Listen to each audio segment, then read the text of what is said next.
출애굽기 25장, 오늘은 23절로 해서 40절의 말씀 보게 됩니다. 본문은 나중에 이제 우리 내용 보다가 그때 같이 읽을 시간이 있을 겁니다. 지난 회에 요 앞부분 25장 1절로 해서 22절까지의 말씀을 보았습니다. 그곳에는 성막을 짓게 하시는 하나님의 의도가 거기 나왔습니다. 그리고 지성소에 있는 두 기구, 즉 궤와 속죄소에 대해서 거기 말씀이 되었습니다. 성막을 짓게 하는 하나님의 의도는 하나님께서 그들 중에 거하시려고 지으라고 하셨다라고 우리가 보았어요. 그것은 곧 하나님이 그들과 함께 하시겠다라는 의도였습니다. 사실 그 말씀은 이스라엘에게는 너무나 큰 은혜였어요. 왜냐하면 아무도 하나님께 가까이 나아갈 자격이 없는 이들 아닙니까? 그런데도 하나님께서 친히 그들에게 가까이 오셨다는 것은 우리 죄인을 위해 우리에게 오신 임마누엘 예수 그리스도를 예표한 것이다 라고 보게 됩니다. 그러니까 하나님이 이스라엘에게 오신 것, 내가 그들 중에 거할 성소를 그들을 시켜 나를 위하여 짓되, 이렇게 하셨던 것처럼 예수님이 바로 지금 우리에게 오신 것이 그랬다는 거예요. 말씀이 육신이 되신 것이 바로 그랬다는 겁니다. 자, 그리고 이제 궤 안에 하나님의 증거의 말씀인 십계명을 기록한 두 돌판을 넣는데, 그 돌판에 기록된 말씀은 율법을 대표하는 말씀입니다. 그 말씀대로 모든 사람이 판단을 받았다면 아마 모든 사람이 다 죄인으로 드러날 수밖에 없는 거죠. 왜냐하면 아담 아래 모든 사람이 다 사망에 갇힌 죄인이기 때문에 그렇습니다. 그래서 갈라디아서 3장 10절 말씀에 무릇 율법 행위에 속한 자들은 저주 아래 있나니 기록된 바, 누구든지 율법책에 기록된 대로 온갖 일을 항상 행하지 아니하는 자는 저주 아래 있는 자라 하였음이라. 이게 갈라디아서 3장 10절입니다. 그런가 하면 또 로마서 4장 15절에 율법은 진노를 이루게 하나니 율법이 없는 곳에는 범함도 없느니라, 이렇게 되어 있습니다. 여러분, 제가 지금 읽어드린 갈라디아서 3장 10절과 로마서 4장 15절을 잘 기억하시면서 지금 이 말씀 한번 들어보세요. 이게 왜 중요하냐면은 갈라디아서 3장이나 로마서 4장에서 율법을 범하는 자는 저주를 받을 것이다, 그렇게 말씀한 게 아니에요. 그냥 율법 아래 있는 그 자체가 저주를 받는다라는 거예요. 진노를 이루고, 그러니까 무슨 행위를 했느냐 안 했느냐가 아니라 율법 아래에 있는 그 위치는 저주의 위치다라는 거예요. 한마디로 율법으로는 살 자가 없다라는 겁니다. 그래서 고린도후서 3장 6절 말씀에 거기 의무는 죽이는 것이요, 이렇게 말씀했거든요. 때문에 그 궤, 즉 하나님의 율법을 대표하는 십계명이 기록된 돌판을 넣어둔 그 궤는 그냥 열린 상태로 있으면 안 되는 거예요. 그걸 뭔가가 덮어서 가려놔야 돼요. 그런데 뭐가 덮어서 가려놓을 자격이 있겠습니까? 오직 그리스도의 피밖에 없는 거죠. 요한계시록에 보면은 아무도 그 인을 뗄 자가 없어서 사도 요한이 울었는데, 울지 마라, 다윗의 자손, 유다의 사자 다윗의 자손이 그 인을 떼시리라. 왜냐하면 그가 이긴 자이기 때문에, 이렇게 거기 말씀되어 있는 것을 봅니다. 그래서 여기 지금 구약에도 그 궤를 열어놓지 않고 덮어놓는 그 기구가 하나 더 있는데 그게 속죄소라고 하는 겁니다. 그 속죄소 위에는 피가 뿌려져야 되는 겁니다. 네.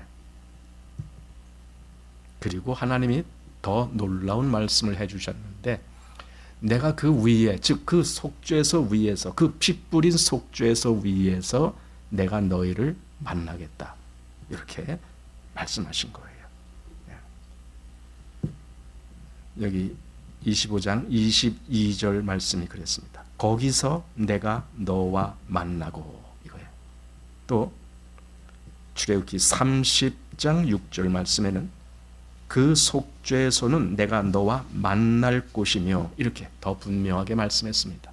내가 너와 만날 곳, 내가 너와 만날 곳이 그 언약궤가 아니고 속죄소다. 물론 언약궤를 덮고 있기 때문에 매우 가까이 있지만, 분명한 것은 언약궤는 덮어놓고 있다라는 거예요. 가리고 있다라는 거예요. 그리고 그 위에, 속죄소 위에 피가 뿌려졌습니다. 그러면은 그 위에 두 그룹 천사가 보는데 뭘 보느냐? 그 돌판을 보게 되는 것이 아니라 속죄소 위에 피를 보는 거예요. 우리 출애굽기에서 내가 그 피를 볼 때에 너희를 넘어가리라 했던 것처럼, 그 그룹 천사가 피를 보면서 율법에 저촉되는 모든 심판, 그 진노, 그걸 넘어가는 거예요. 한마디로 피는 하나님의 은혜로 연결되게 해주는 거다라는 거죠. 바로 그 이유 때문에 여기 속죄소가 있다라는 겁니다. 하나님이 그 피 뿌려진 그곳에서 내가 너희를 만나겠다, 이렇게 선포를 한 겁니다. 그래서 이제 그때에는 항상 희생제물의 피를 가지고 대제사장이 지성소에 들어가서 그 속죄소에다가 뿌리는 겁니다. 그런데 그것이 지금 우리에게는 십자가에서 죽으신 그리스도의 피에 대한 하나의 예표였다는 것을 알게 된 거예요. 이건 예표였다. 진짜 실체는 십자가에서 피를 흘리신 그리스도, 바로 그가 실체다. 그러면 그리스도의 피는 모든 죄를 다 가려줄 수 있고 씻겨줄 수 있고 모든 진노를 다 넘어가게 해주는 그 피가 그리스도의 피다라는 겁니다. 그러니까 하나님이 우리를 만나주시는 것도 지금 여기서 하나님이 이스라엘을 만나주시는 것과 똑같은 원리가 거기 있어요. 바로 속죄소 위에서 만났듯이 하나님은 지금 어디서 만날까요? 십자가를 통해서 만나는 거예요. 그리스도의 그 피가 흘려진 그 십자가를 통해서 우리를 만나시겠다는 거예요. 그래야 우리가 그 앞에 아무런 심판의 그 진노의 영역에 들어가지 않고 은혜의 영역으로 들어갈 수가 있다, 그겁니다. 즉 하나님은 우리로 율법 위에서 만나는 것이 아니고 진짜 속죄소인 그리스도의 십자가를 통해서 우리를 만나시겠다라는 겁니다. 그리스도께서 대제사장의 위치에서 하신 역사, 그게 십자가예요. 구약의 대제사장들은 바로 그 지성소에 들어가서 짐승의 피를 뿌리면서 하나님이 거기서 이 진노를 가려 주시는 그것을 보게 했는데, 그리스도 예수는 자기 피로 그 역사를 이뤘습니다. 여기 히브리서 9장 11절 말씀입니다. 한번 보십시오. 히브리서 9장 11절.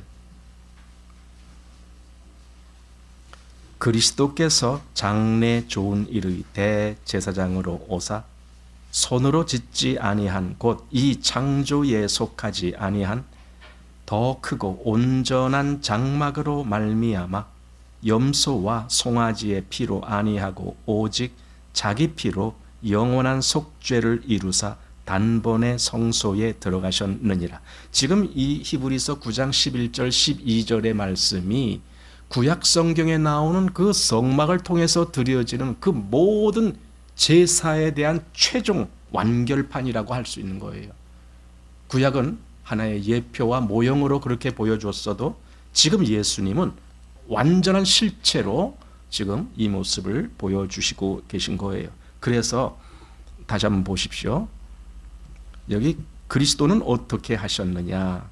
그가 대제사장으로 오셔서 손으로 짓지 아니한, 즉 구약의 성막과 같은 그런 것을 통해서가 아닌, 그래서 이 창조에 속하지 아니한 더 크고 온전한 장막. 사실 이게 뭘까요? 더 크고 온전한 장막. 이건 하나님의 보좌 앞에 나가는 거예요. 성막에서는 하나님이 친히 그 속죄소 위에서 만나 주시기 위해서 강림하시는 거죠. 그러나 예수님은 친히 하나님 보좌 앞에 나아가면서 그러는 거예요. 근데 어떻게 나갔느냐?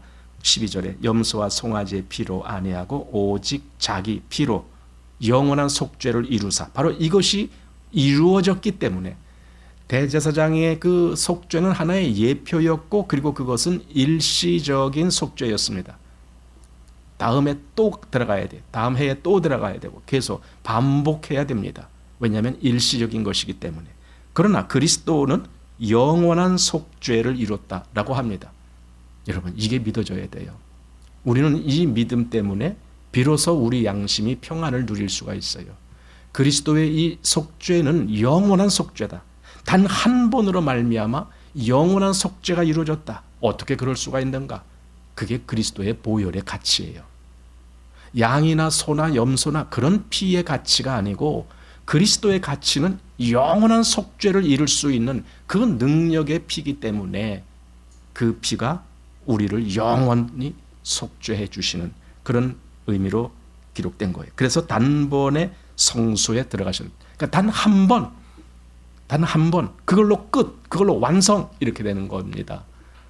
그러나 대제사장, 옛날에 구약의 대제사장은 여러 번 반복해서 또 들어가고 또 들어가고 했지요. 예수님은 단 한 번으로 이 모든 것을 완성시키셨습니다. 자, 그리고 히브리서 9장 14절 말씀에 계속 히브리서를 펴고 계셔요.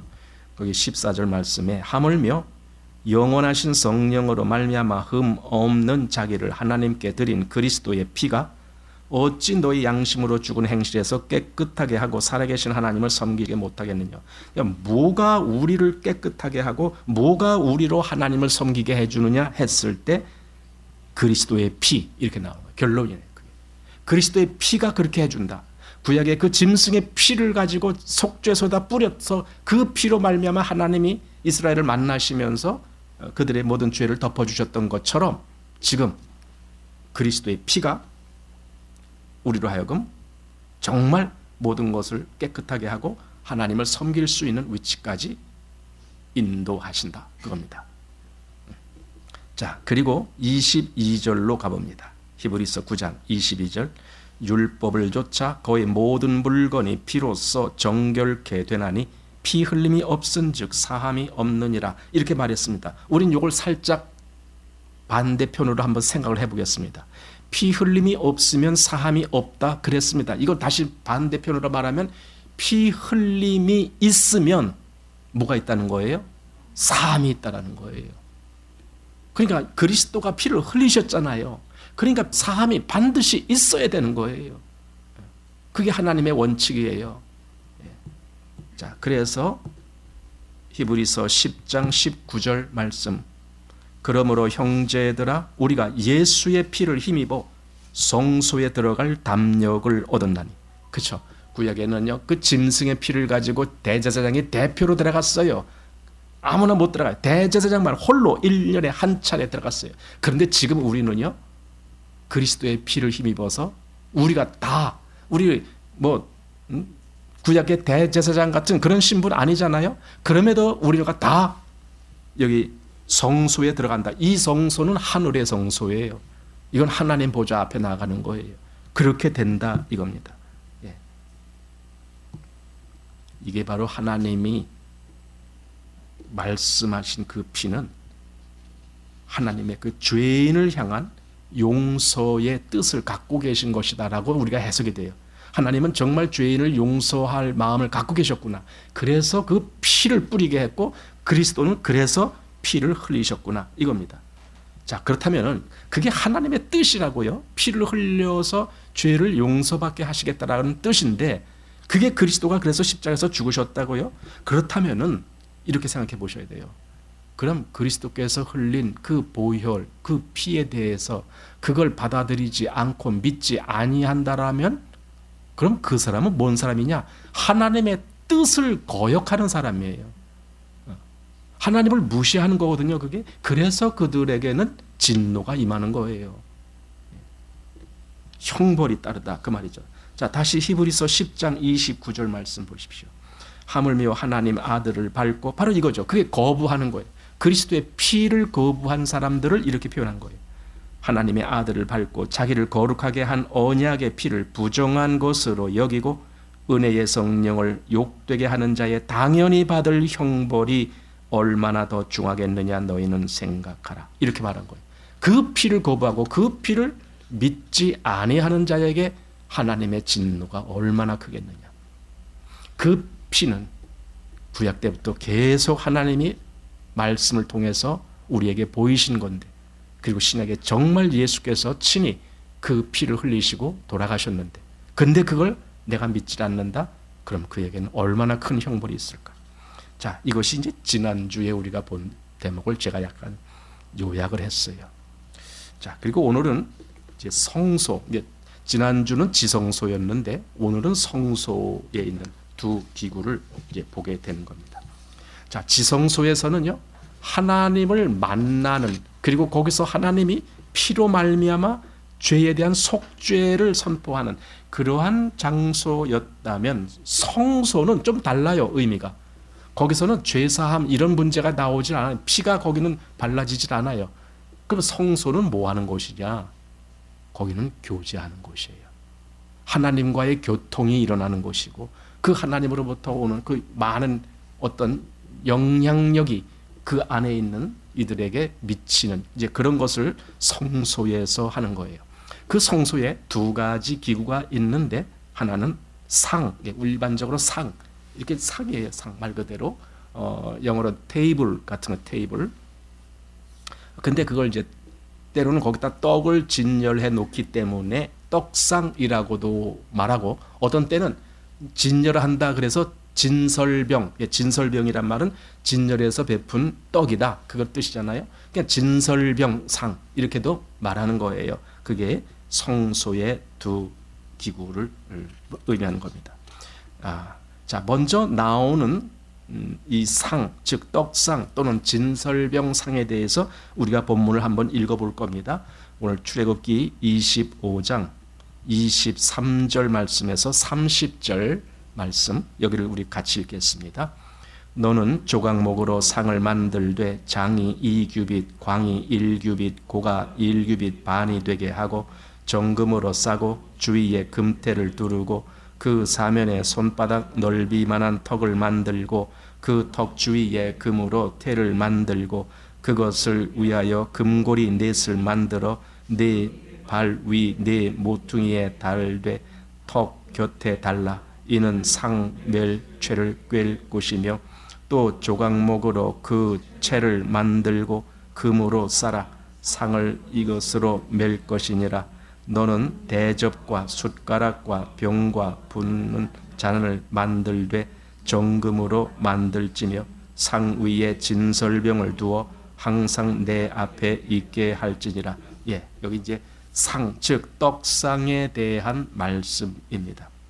상은 성소에 들어가면은 오른쪽인데, 들어가는 방향을 기준으로 오른쪽인데, 거기가 방위상으로는 북쪽이 됩니다. 왜냐하면 성소는 항상 동쪽을 향해서 문이 있기 때문에 그래요. 문은 동쪽으로 되어 있고, 그래서 동쪽에서 들어가서 오른쪽이면 그게 북쪽이 됩니다. 거기에 떡상이 있게 됩니다. 레위기에는요, 이 상 위에 언제 떡을 올리고 물릴지에 대한 그 처리하는 말씀이 나와요. 그게 레위기 24장 8절인데 제가 읽겠습니다. 항상 매 안식일에 이 떡을 여호와 앞에 진설할지니 이는 이스라엘 자손을 위한 것이요 영원한 언약이니라. 이 떡은 아론과 그 자손에게 돌리고 그들은 그것을 거룩한 곳에서 먹을지니 이는 여호와의 화제 중 그에게 돌리는 것으로서 지극히 거룩함이니라. 이는 영원한 규례니라. 이렇게 돼 있어요. 그러니까 그 떡은 항상 거기 있어야 돼요. 그래서 항상 진설하는 진설병이 되는 거예요. 안식일에 떡을 올려요. 그러면 그 다음 안식일에 그 떡을 이제 거기서 물린다 그러죠. 내오는 거예요. 그리고 또 새 떡을 또 물려요. 그러니까 안식일마다 새 떡이 올라가고 새 떡이 올라가고 기존에 있었던 건 다시 물려내고 이렇게 이제 그 일이 반복하는 겁니다. 매 안식일에 새 떡이 나가는 겁니다. 그래서 그 7일이 지난 다음에 물린 떡은요, 그 아론과 그 아들들이 먹어야 돼요. 다시 새 떡이 그 떡상 위에 진설되고 다시 그것을 아론과 아들들이 먹는데, 아까 읽은 레위기 24장 8절 말씀에 그것은 여호와를 위한 것이라고 하지 않고 이스라엘 자손을 위한 것이라고 했어요. 이걸 좀 명심해야 됩니다. 이스라엘 자손을 위한 것이라, 이거요. 이스라엘 자손에게 어떤 유익을 주기 위한 것이다라는 의미가 되는 겁니다. 그리고 그것은 영원한 언약이라고 하셨습니다. 영원한 언약, 그건 시간과 세월에 관계없이 항상 계속되는 원리다. 이것이 영원한 언약이다라고 하는 의미입니다. 자, 이스라엘을 지금으로 보면은 참 그리스도인들이 하나님의 입장에서 그게 참 이스라엘이 되어 그리스도인들이 그렇다 합니다. 그러면 그들을 위해서 뭐가 준비됐느냐? 아까 성경에는 이스라엘 자손을 위해서 그 떡이 준비됐다 그랬어요. 진설병이. 근데 그렇다면 지금 진짜 떡이 그리스도인들을 위해서 준비가 되는 거예요. 그것이 베풀어지는 거예요. 그게 진설병에서 우리가 얻을 수 있는 교훈이에요. 근데 그 떡이 뭐냐고요? 우리를 위해서 항상 베풀어지는 떡이 있는데 그게 무슨 떡이냐고요? 그리스도가 우리의 떡이에요. 성경의 요한복음은 그 얘기를 계속하고 있어요. 그리스도가 우리의 떡이라고. 요한복음 6장 32절. 자, 보십시오. 32절부터 제가 읽겠습니다. 예수께서 이르시되 내가 진실로 진실로 너희에게 이르노니 하늘에서 내린 떡은 모세가 준 것이 아니라 오직 내 아버지가 하늘에서 내린 참떡을 너희에게 주시나니 하나님의 떡은 하늘에서 내려 세상에게 생명을 주는 것이니라. 저희가 가로되 주여 이 떡을 항상 우리에게 주소서. 예수께서 가라사대 내가 곧 생명의 떡이니 내게 오는 자는 결코 줄이지 아니할 터이요 나를 믿는 자는 영원히 목마르지 아니하리라. 여러분, 떡이라는 것은요, 우리말로 떡 그랬지만 이게 사실 영어 표현을 보면 빵을 이야기하는 거예요. 이스라엘에서는요 빵을 주식으로 먹거든요. 그러니까 빵이라는 말이 더 맞겠죠. 한마디로 이건 그냥 장식용이 아니에요. 우리말에 떡 그러면은 뭐 떡 먹어도 되고 안 먹어도 되고 하지만 지금 여기서 말한 이 빵이라는 개념은 그들의 주식을 의미하는 거예요. 항상 먹어야 되는 거예요.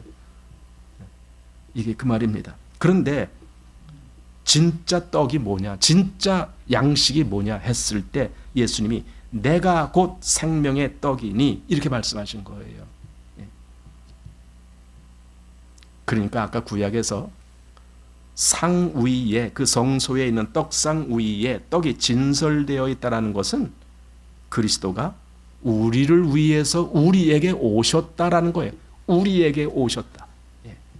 또 그리스도가 우리의 영적 교통을 하기 위해서 오셨다라는 겁니다.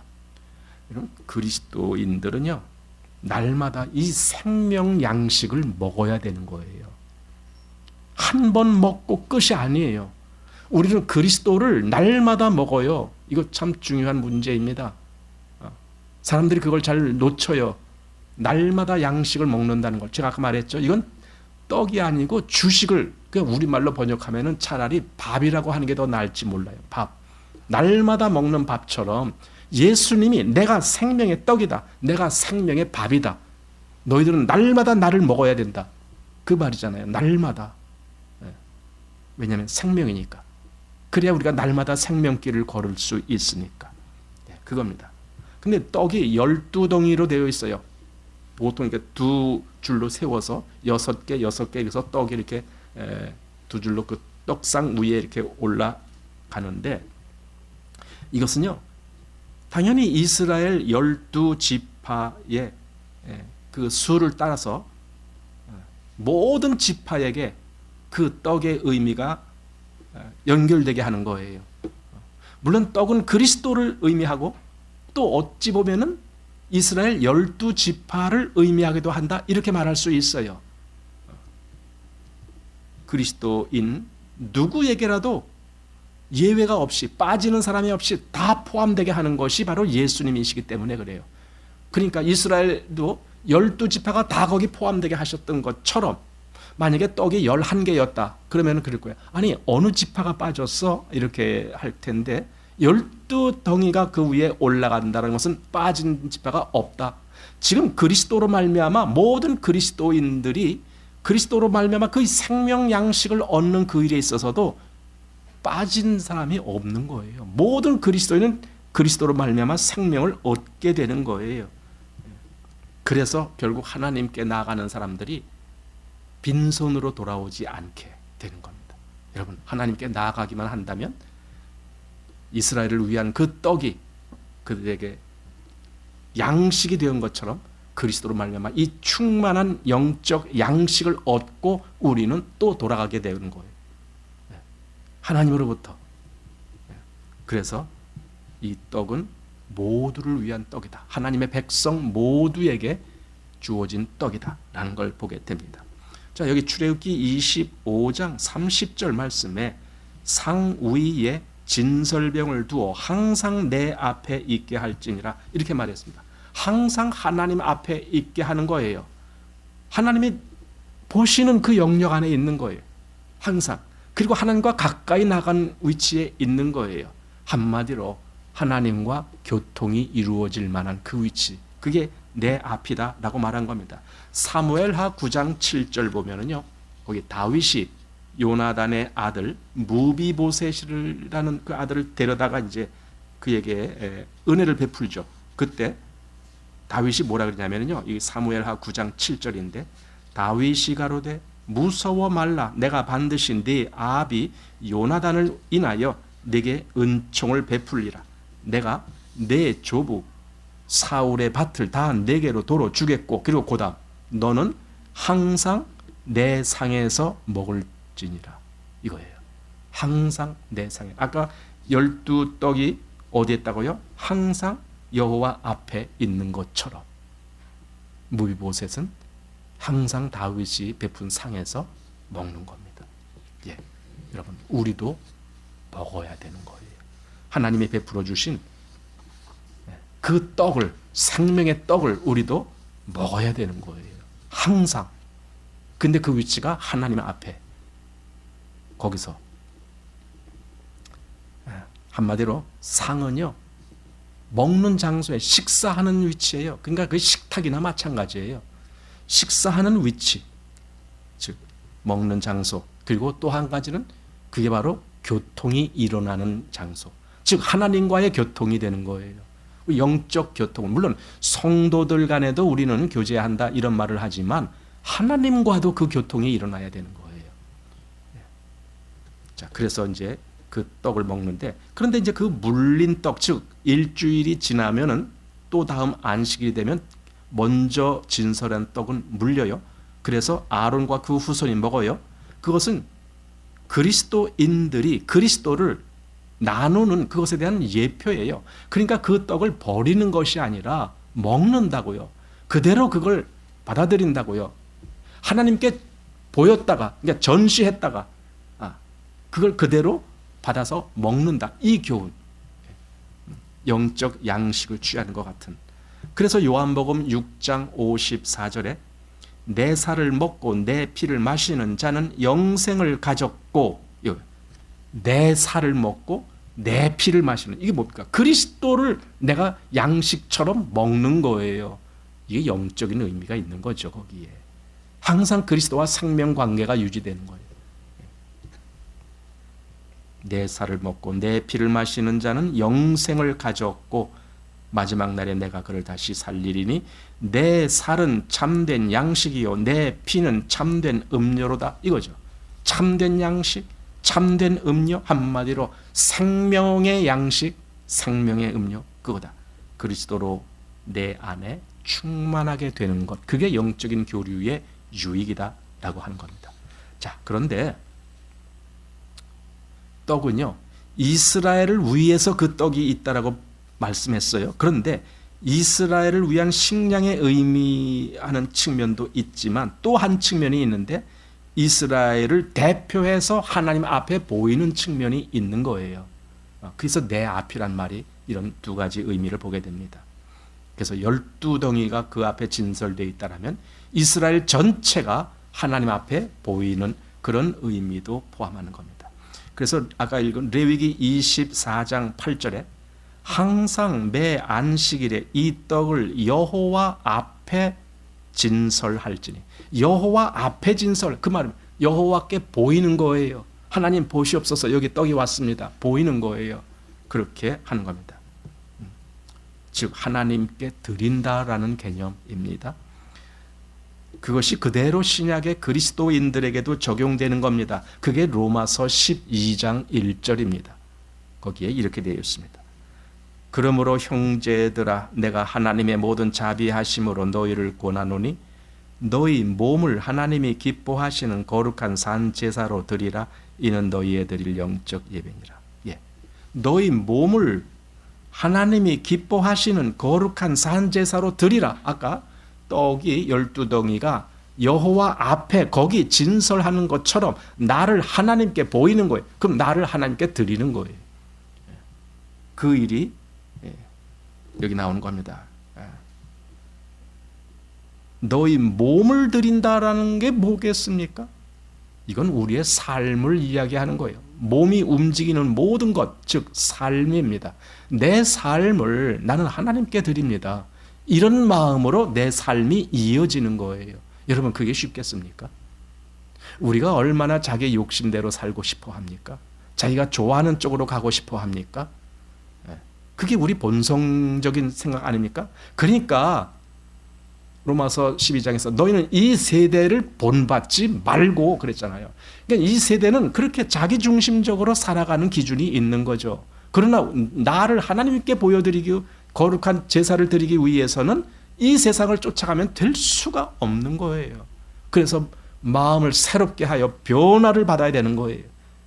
오직 나를 하나님께 드릴 수 있는 이 영적 예배, 바로 그겁니다.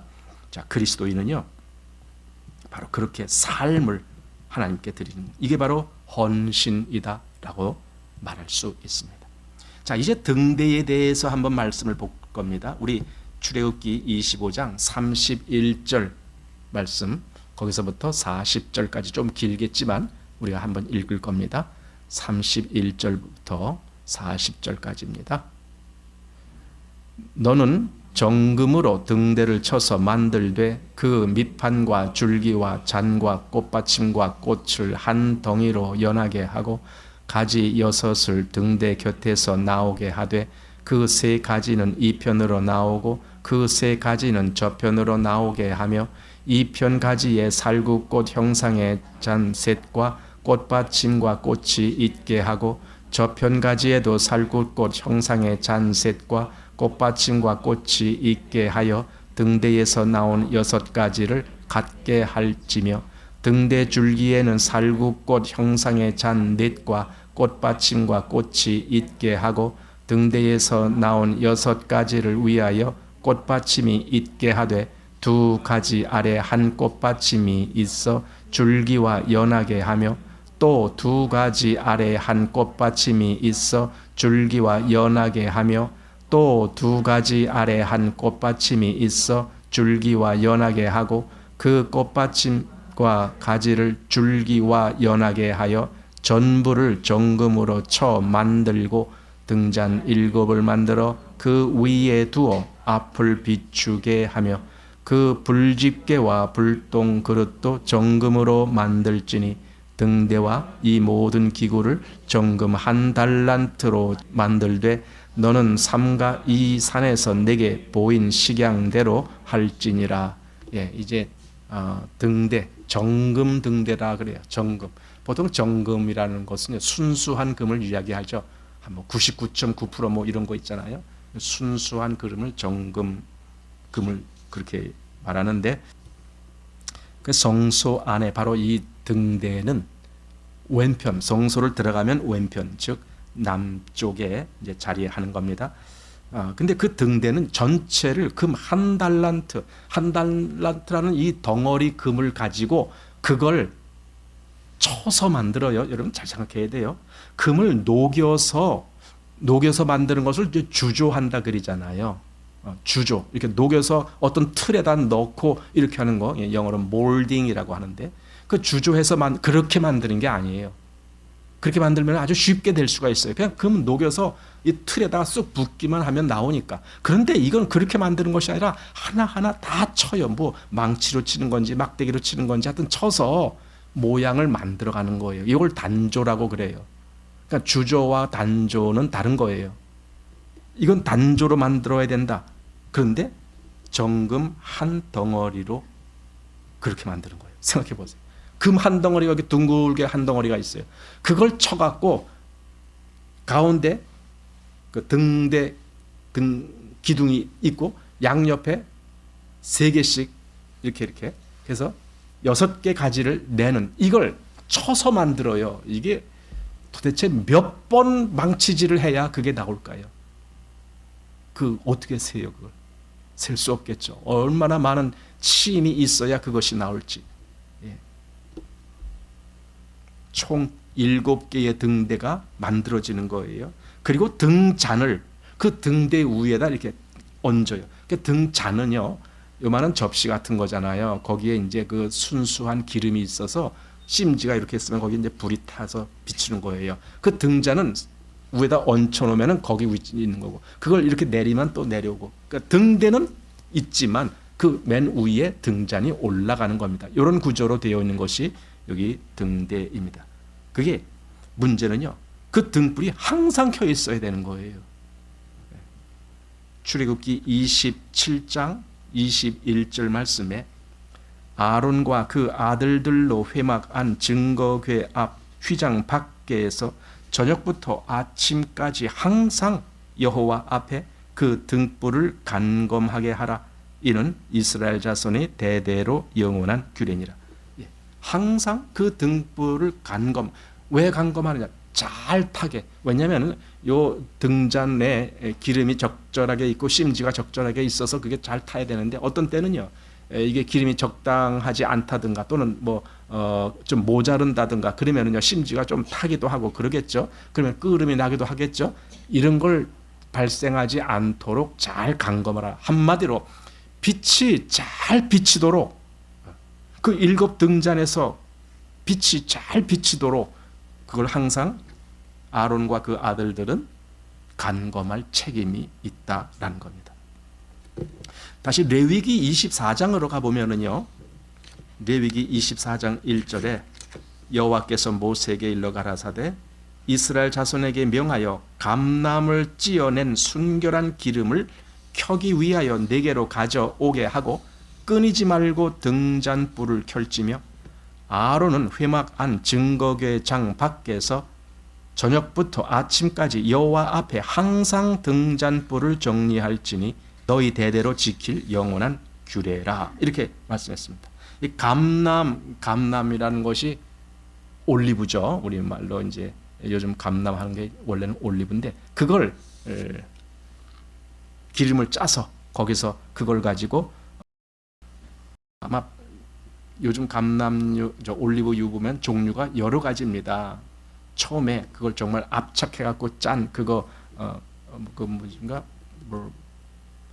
오리지널 버진이라고 하던가요. 뭐 그런 거 있고, 또 그 다음에 그걸 또 어떻게 해서 재처리해서 어떻게 한 거, 이런 거 조금 질이 떨어지는 거죠. 그런 것도 있고 뭐 이렇게 여러 가지가 있는데, 어쨌든 이 여기는 얼마나 그 순수한 기름으로 했을까요? 그래야 빛이 제대로 비추고 있으니까. 등불을 켜기 위해서 그 순결한 감람유가 쓰이는 겁니다.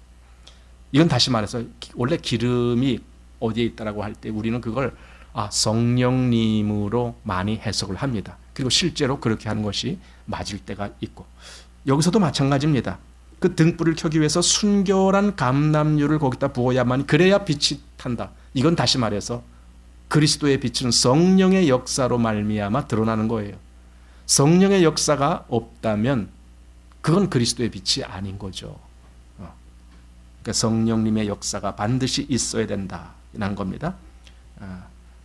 그런데 그리스도께서 영광을 받으신 후에라야 비로소 성령님이 오셔서 교회를 이루고, 그리고 성령님은 그 교회 안에서 또 역사를 하시는 거예요. 제사장의 임무 중에 하나가 이 등대를 관리하는 거예요. 항상 그 빛이 밝게 비치기 위해서. 자, 그런데요, 우리가 이걸 생각해 봐야 돼요. 여기 빛, 그걸 그때 그 제사장들이 정말 열심히 항상 매일 관리를 해야만이 빛났어요. 그런데 진짜 빛이 다시 세상에 오신다면, 그럼 구약의 그 등대는 그건 예표였던 거예요. 7 기둥 위에 7 등잔에서 빛나는 그건 예표였던 거예요. 진짜 빛이 세상에 오신다면, 그러면 모든 것이 완전히 결정되겠죠. 근데 예수님이 바로 그 말씀을 하셨습니다. 요한복음 8장 12절에 예수께서 또 일러 가라사대 나는 세상의 빛이니 나를 따르는 자는 어두움에 다니지 아니하고 생명의 빛을 얻으리라, 이렇게 말씀하셨어요. 앞에서 예수님이 내가 생명의 떡이다, 즉 내가 참 떡이다, 그렇게 말씀하셨고, 지금 나는 세상의 빛이다. 참 떡, 그리고 참 빛, 그게 예수님이다. 그럼 우리가 지금 보는 성소에서 오는 그 떡상 위에 진설되는 떡, 그리고 여기 등대 위에 있는 등잔에서 빛나는 그 빛, 이게 전부 예수님을 상징했던 거예요.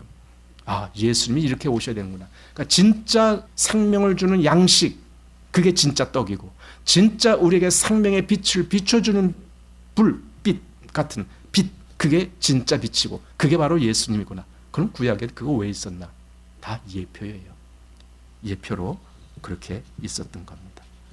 그런데 이제 여기 이제 그게 나오는 거예요. 제사장들이 그 등불빛 비추는 그 앞에서 그 떡이 거기 진설된 그걸 보고 있는 거예요. 제사장들이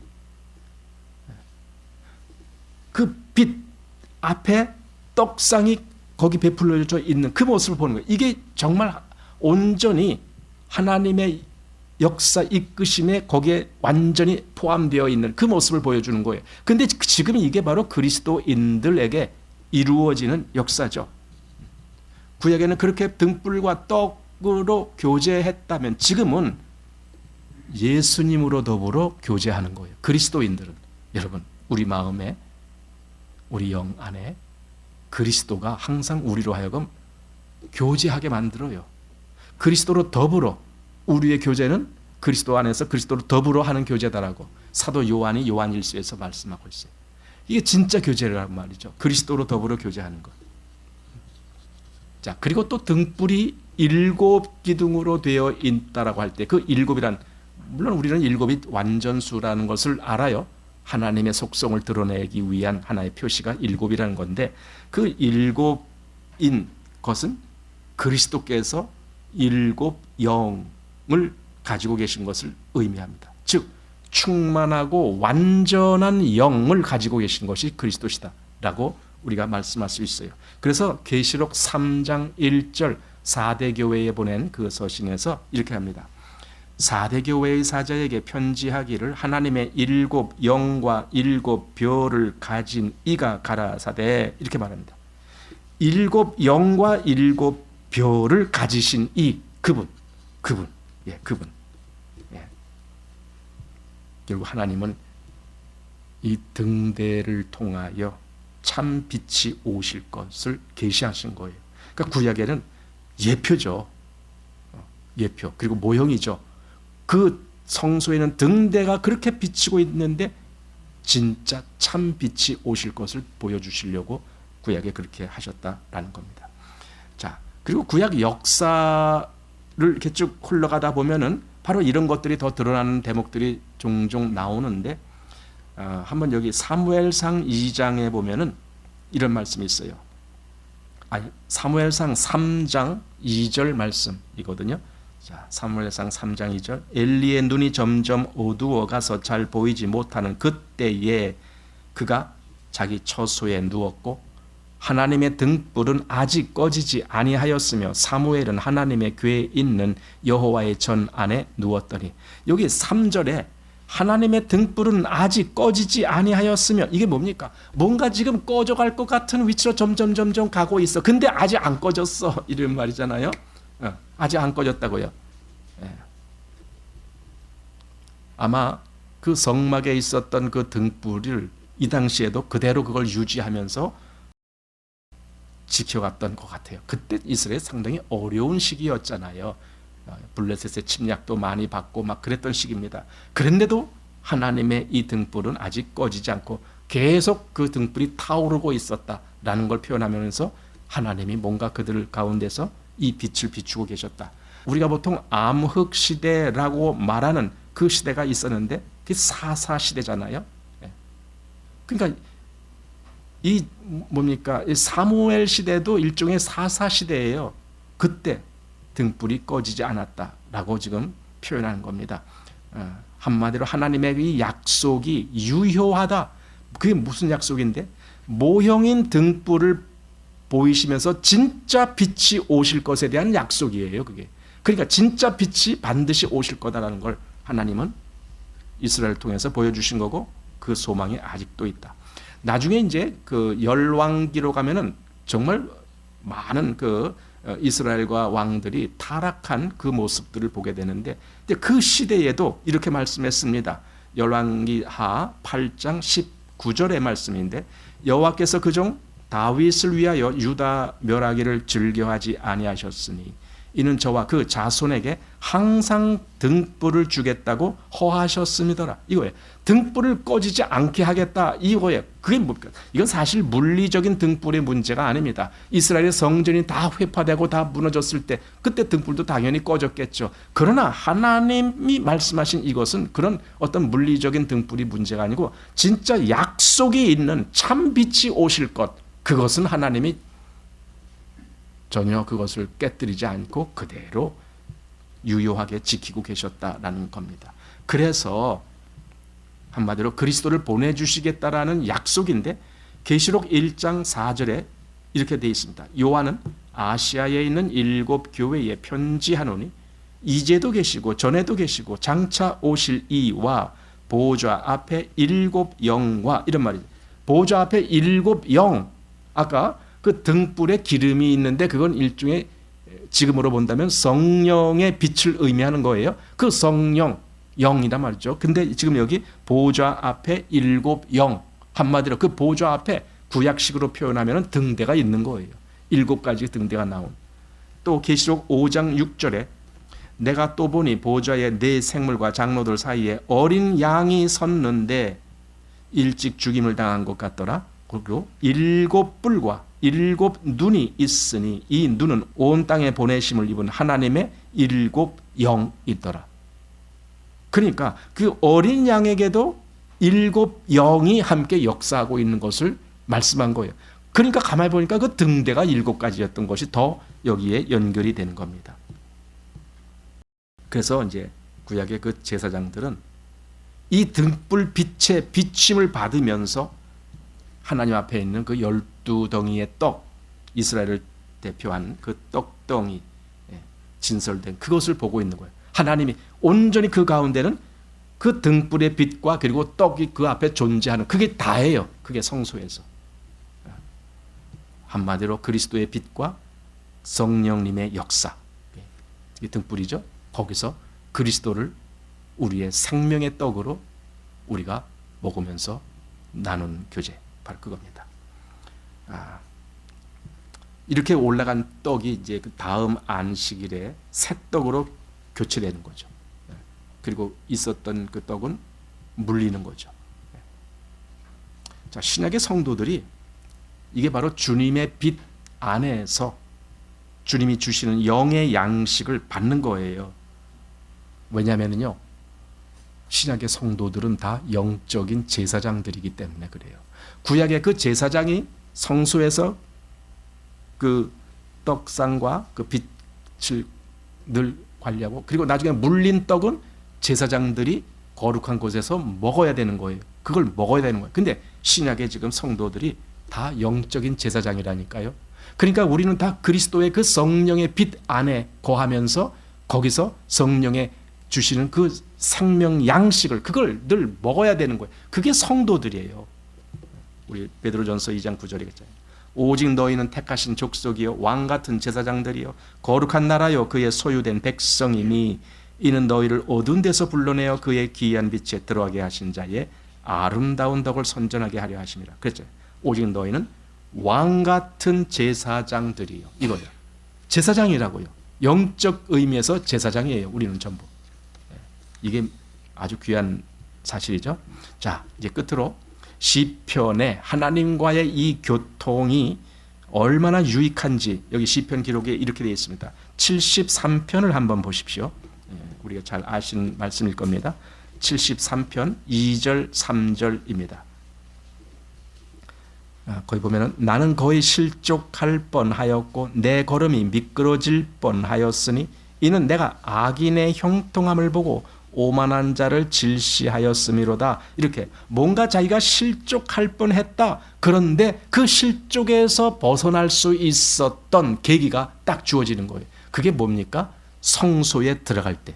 그 말이에요. 여기. 그래서 16절 보십시오. 내가 어찌면 이를 알까 하여 생각한즉 내게 심히 곤란하더니 하나님의 성소에 들어갈 때에야 저희 결국을 내가 깨달았나이다. 아니, 이게 무슨 말이에요? 하나님의 성소에 들어갈 때에야 깨달았단 말이 뭡니까? 그 성소 안에 뭐가 있는 겁니까? 등불이 있고 떡상이 있잖아요. 즉 하나님과 누리는 이 친교가 있는 거예요. 그 교통이 있는 거예요. 바로 거기서부터 이 시편 저자는 비로소 깊은 원리를 깨달을 수 있게 되었다라는, 하나님과의 이 친밀한 교통을 통해서 더 깊은 영역으로 들어갈 수 있었다. 그래서 실족할 뻔했던 그 모든 것들이 극복되어지고 하나님 앞에 더 나아가는 그런 의미로 보게 되는 겁니다. 그래서 시편 25편 14절, 여러분 잘 아시는 말씀입니다.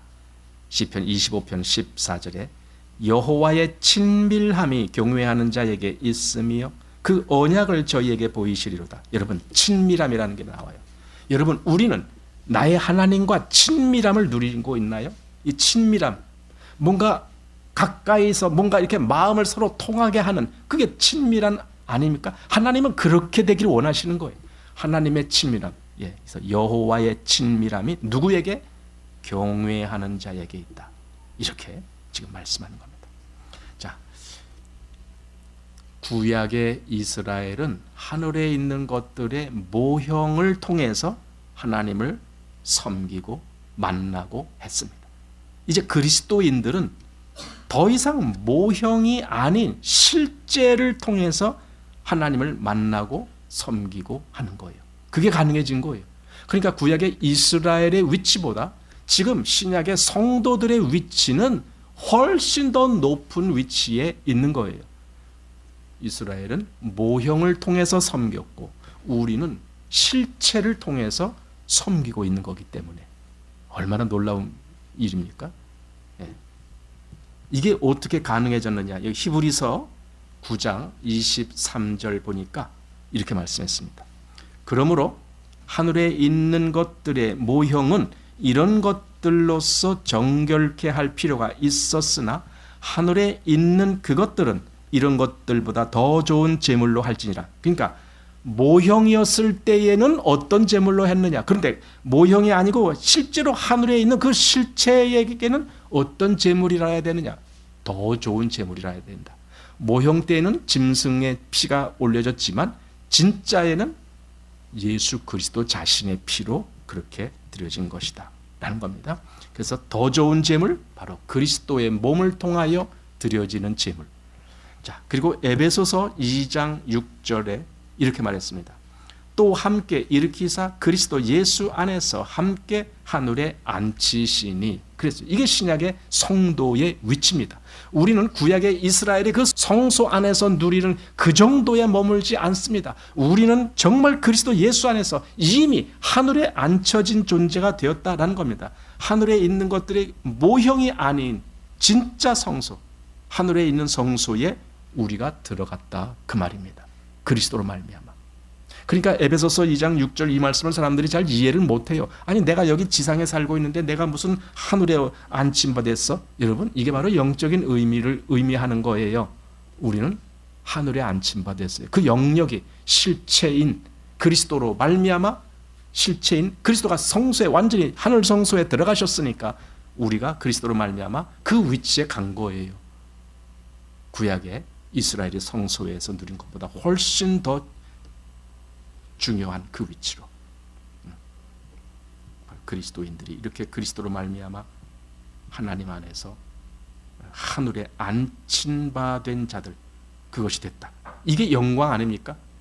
당시에 이스라엘이 그 성소에 들어가서 그 등잔 불빛 아래서 그 빛의 환한 그 영역 안에서 이 떡상이 거기 진설된 것을 보면서 나중에 그 떡이 물리면 같이 먹는 그런 모습을 보았는데 우리는 그 정도가 아니에요. 그리스도인들은 하늘에 앉혀졌어요. 하늘의 성소에 들어가는 거예요. 거기서 하나님과 누리는 친교, 교통, 교제가 있는 거예요. 생명의 교류가 거기서 나타나는 거예요.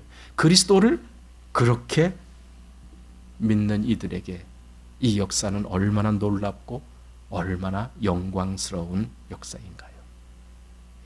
오늘 이렇게 해서 출애굽기 25장 말씀을 마치겠습니다.